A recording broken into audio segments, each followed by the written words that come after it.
Rien ne sera plus comme avant, mais la jeunesse africaine est debout.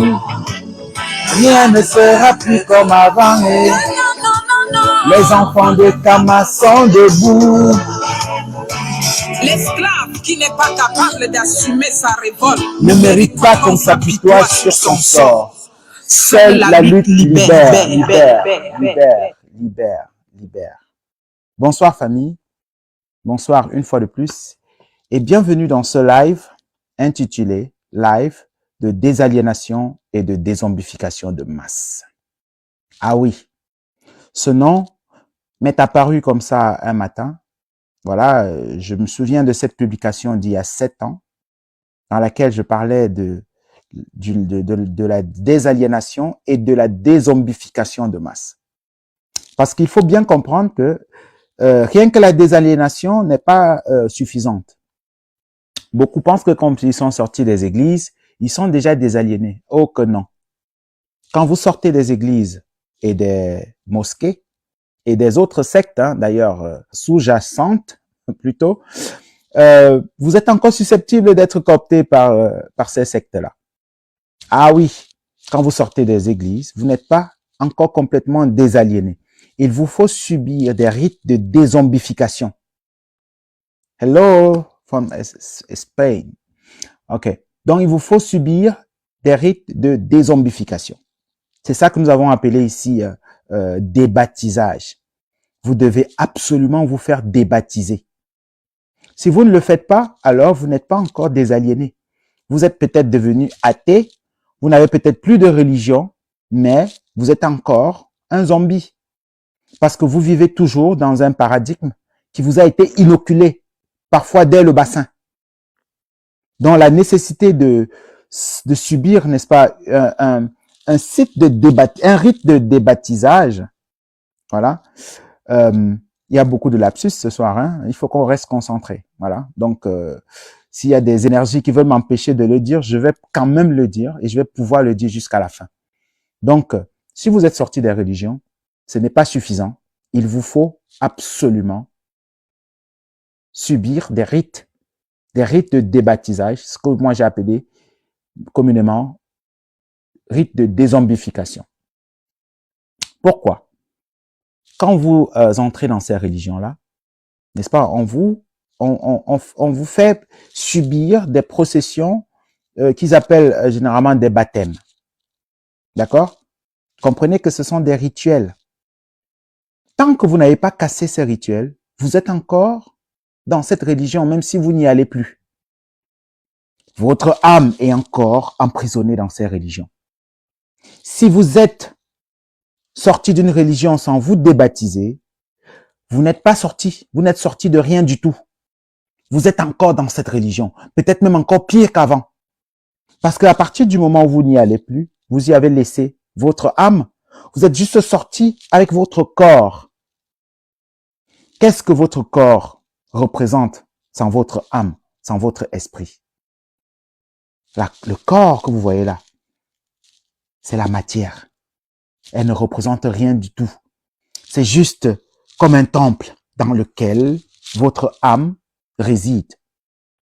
Si vous abandonnez votre âme dans une mosquée, dans une église, dans une secte, vous vous baladez avec votre corps, vous êtes certain que c'est votre corps désormais, que ce corps vous est déjà appartenu un jour. Ça là, est-ce que ça vous appartient? Qu'est-ce qui nous appartient en fait? Qu'est-ce qui nous appartient? Désormais que vous allez apprendre ici que votre corps ne vous appartient pas. Votre corps, c'est la matière. Après de 70% fait d'eau et le reste, ce sont les minéraux, le fer, le cuivre, etc.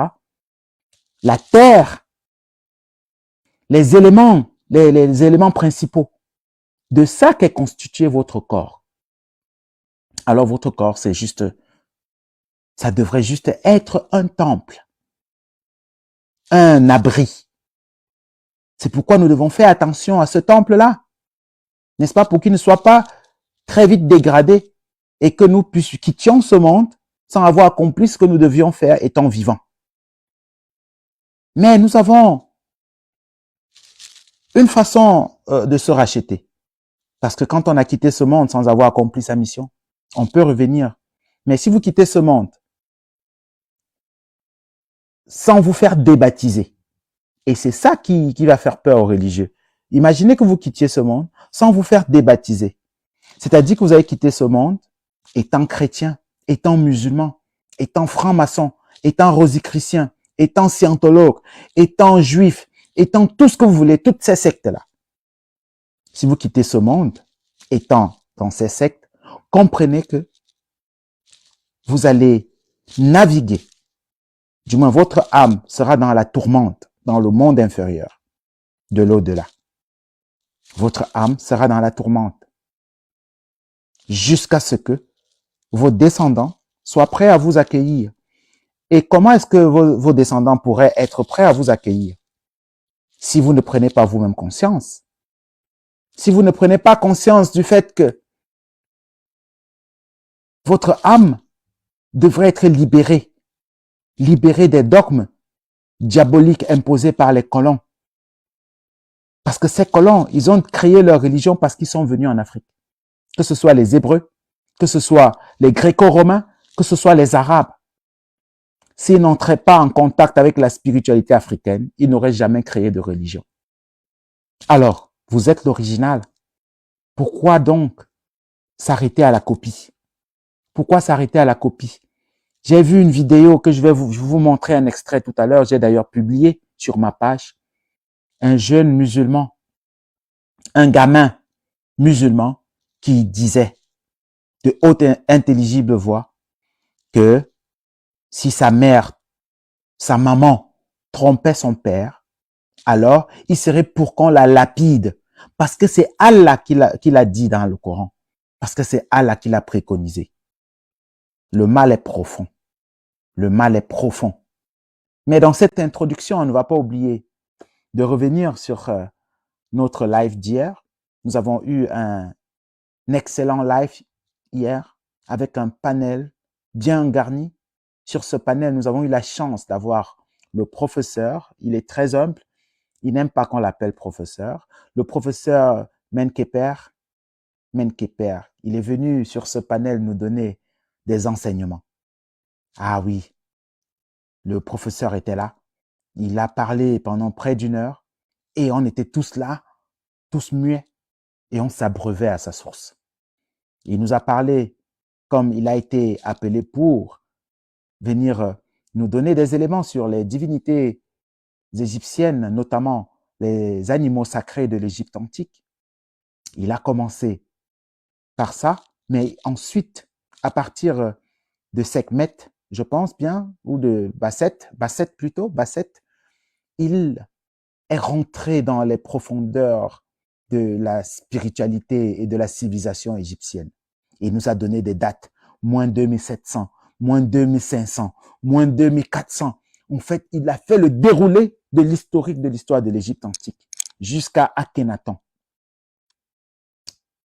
J'étais muet, j'étais comme un enfant devant la télé. J'étais comme un chiot, comme un chien devant la télé, il faut le dire. J'apprenais, je m'abreuvais, voilà. J'étais dans une séance de dézombification, moi de même. J'étais dans une séance de désaliénation sur ce panel hier et c'était une fierté. C'était une fierté. On a publié un extrait de son passage ici. La suite du live, nous allons la publier sur YouTube puisqu'on ne peut publier ici de longues vidéos.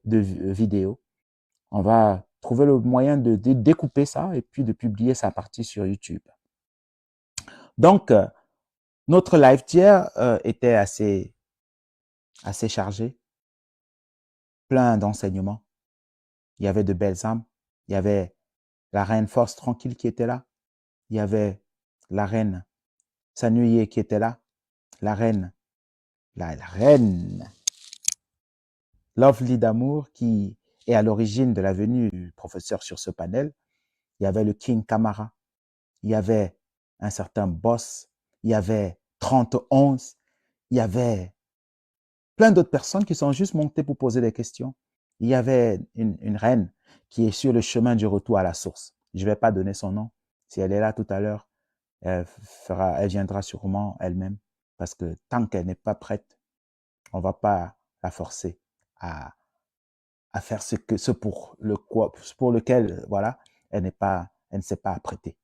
En tout cas, on va faire encore un tour de partage. Donc, faites un tour de partage. Et je vais laisser encore cet opus de notre reine Atangana Koro. Je vais mettre le début de la chanson. Et pendant qu'on va écouter le début de cette chanson, une fois de plus, afin de rentrer dans le live proprement dit et de remplir le panel, on va faire un tour de partage. D'ailleurs, j'y vais de ce pas. Donc, écoutons une fois de plus cette chanson qu'on va, n'est-ce pas, comme je l'ai dit, c'est un opus de notre reine Atangana Koro. On l'attend sur ce panel, qu'elle vienne ici nous dire comment est-ce que elle a été inspirée, qui l'a inspirée, comment est-ce qu'elle a su, à ce moment propice, de sortir cette magnifique chanson, dont le titre est Kama. Kama, allume ton cerveau. Let's go. On fait un tour de partage, famille. On fait un tour de partage, on tapote. Un tour de partage et on tapote. Bonsoir une fois de plus. Est-ce que vous avez des nouvelles de Carayo? Si la Bible et le Coran, on fait un tour de partage. La même valeur que l'or. Si la Bible et le Coran avaient la même valeur que le diamant, je suis sûr que cela serait interdit aux noirs. Je suis sûr que cela serait interdit aux miens. Cette chanson, allez sur la page d'Atangana Koro et donnez-lui de la force.